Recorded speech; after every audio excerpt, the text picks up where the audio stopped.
Once upon a time, Buddha's disciples asked Buddha, "Why do you always speak to take food with love? And why is it said to take food in a balanced quantity only? If we do not take food with love, then will there be no food? If we take food in excess, will it act as poison?"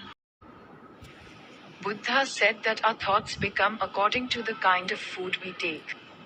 And not just food, too much of anything is never good. Buddha started telling the story to his disciple.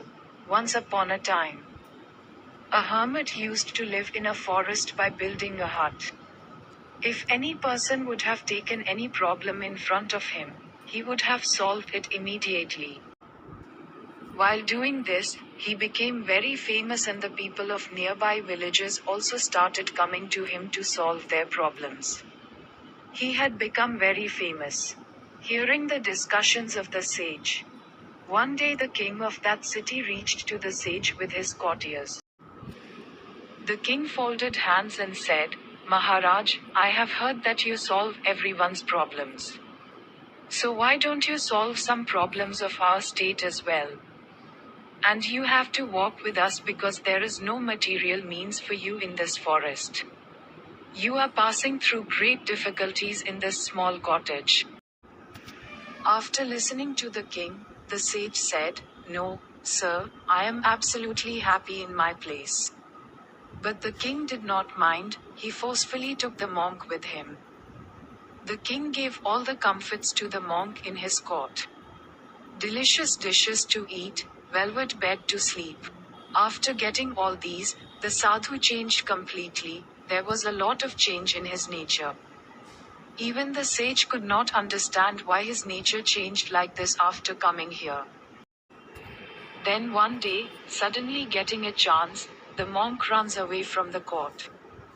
And he takes a lot of valuable things with him. When the king came to know, he put a soldier behind. The soldiers searched everywhere for the monk but could not find him. On the other hand, the monk went towards the forest while running and sat down tired under a tree.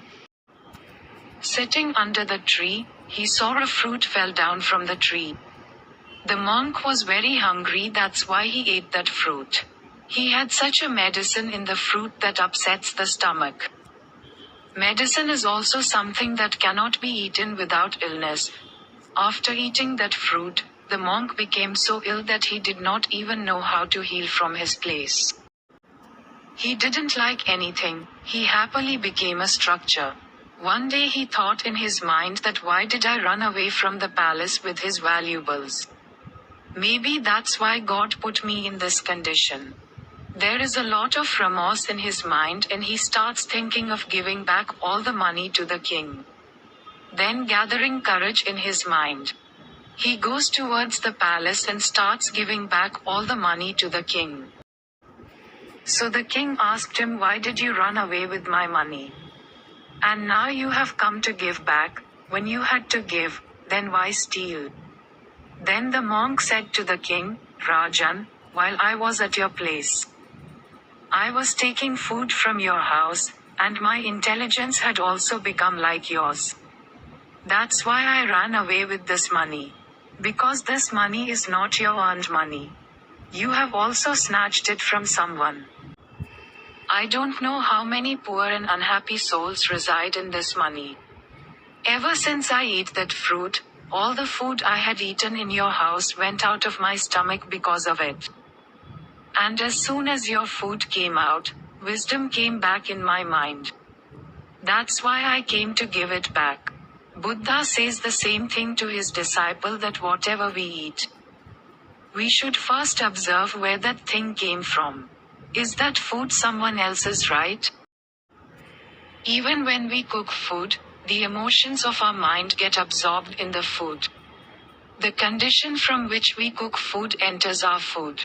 As we are preparing food with a very happy heart, the person who eats the food prepared by us also remains happy. If we cook with sadness, then the person who eats it will also be sad. If we cook food with anger, everyone will get angry because of the food we eat.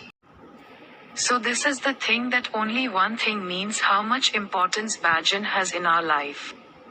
If we prepare and speak food with a happy heart, then our mind also remains happy. And when the mind and heart are happy, then we can achieve immense success in our life. Food prepared with a sad heart, and the person who eats it becomes so sad that he does not see the highs and lows of life. And when the mind itself is not happy, then what kind of success?